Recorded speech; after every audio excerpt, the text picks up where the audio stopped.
Welcome to this class. Today we are going to learn this structure: subject plus transitive verb plus direct object, then past participle or adjective, right?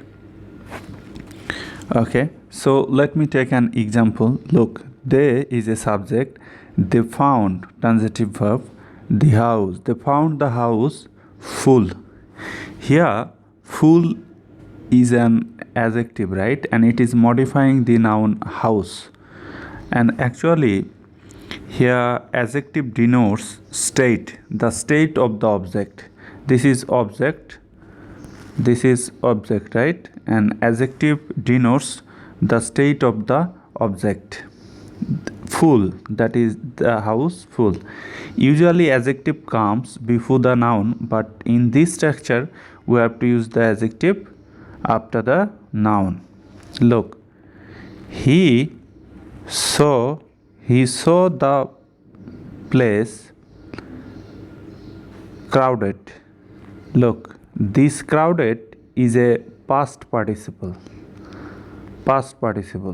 Crowd, crowded, right? Crowded. Look, this is present form, this is past form, this is past participle form. So this is past participle form, right?